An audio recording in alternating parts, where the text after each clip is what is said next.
Tout le monde, petite vidéo, François Langlais va nous expliquer toute la perversité des taux d'emprunt qui sont très très bas, voire négatifs. Alors il y a trois niveaux de perversité. Premier effet pervers, vous avez les banques qui petit à petit se mettent à facturer les dépôts d'argent de leurs clients. Langlais explique pourquoi. Deuxièmement, ces taux négatifs nous rapprochent d'une crise financière. Pourquoi? Parce que des taux très bas, voire nuls, ça veut dire que celui qui prête prend un risque nul. Donc à partir du moment où toute la finance est basée sur la gestion du risque et toute la spéculation est basée là-dessus, si le risque disparaît, ça déstabilise tous les marchés spéculatifs. Et troisièmement, qui est abordé, le troisième effet pervers, c'est que on croit que les taux, c'est surtout du bénéfice pour l'acheteur, mais en fait, les prix de l'immobilier augmentent, et donc les maisons deviennent très chères. Donc le bénéfice de ces taux bas, c'est pas pour les acheteurs en fait, c'est surtout pour les vendeurs. Voilà, maintenant je vous laisse écouter.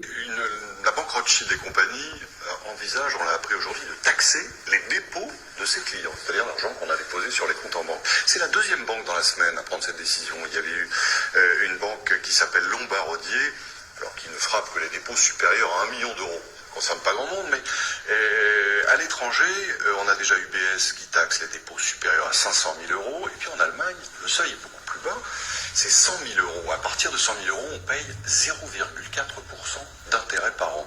C'est la conséquence de la politique des taux négatifs décidée par la Banque Centrale Européenne et poursuivie la semaine dernière. On est à moins 0,5%.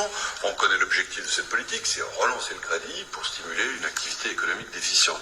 Le problème, c'est que du coup, les banques qui déposent elles-mêmes leur liquidité auprès de la BCE, comme dans un coffre-fort, se voient chargées de ce taux d'intérêt négatif. Donc c'est pour une banque comme Rothschild, ça représente 10 millions d'euros par an, c'est pas rien, et elles sont tentées de le refacturer. Alors ça, c'est pour les dépôts. On a évidemment...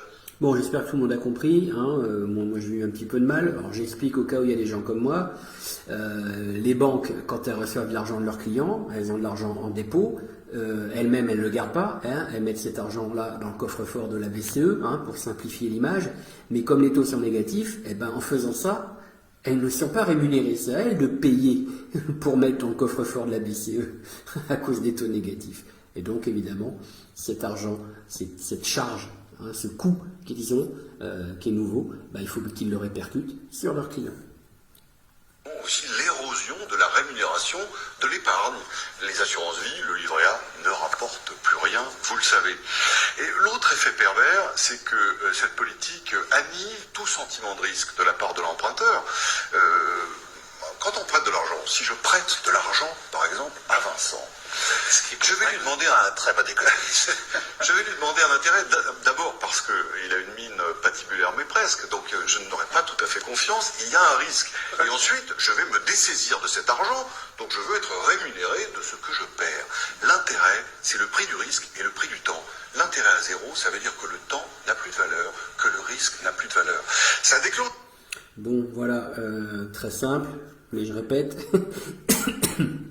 Les intérêts, effectivement, c'est pas juste pour remercier celui qui t'a prêté de l'argent. Les intérêts, c'est pour le dédommager du risque qu'il a pris. Et puis de toute cette période de temps où il n'avait pas l'argent dans sa poche à lui. Donc à partir du moment où les intérêts deviennent nuls, ça veut dire que le risque est nul et que le temps où lui n'a pas eu d'argent, ce temps-là ne compte plus. Le temps devient nul. Voilà. Et comme il l'enchaîne, il explique, ça déstabilise tous les marchés spéculatifs. Évidemment, des comportements spéculatifs qui peuvent être très dangereux, notamment dans l'immobilier. On voit que les crédits immobiliers se déchaînent à peu près partout, que les prix de l'immobilier montent de façon très problématique. Tout ça peut nous mener là où, au fond, la BCE, justement, voudrait que nous n'allions point, c'est-à-dire à la crise financière. De toute façon, on est perdant alors. Bon, elle change de sujet, mais il vient quand même dire que ça nous emmène encore plus, ça accélère le risque d'avoir une crise financière. Voilà. Donc, tous les clignotants étaient rouges, lui dit voilà, regardez, ça clignote de plus en plus vite. Et puis effectivement, on va parler des vendeurs qui se frottent les mains, tous les gens qui vendent actuellement.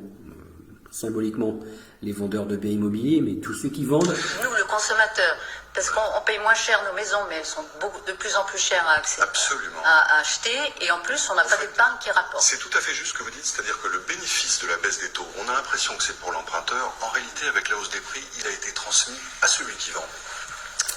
Voilà, et oui, le bénéfice a été transmis aux gens qui vendent. Et les gens qui vendent, c'est des gens qui avaient déjà beaucoup d'argent. Bon, bah voilà, vous savez tout. Voilà, je vais pas faire la vidéo plus longue. Voilà, désolé d'avoir été un peu bavard, mais j'essaye d'être transparent sur le fait que je suis nul. Et si ça peut aider des gens qui sont comme moi, eh ben tant mieux. Allez, on lâche rien les gars.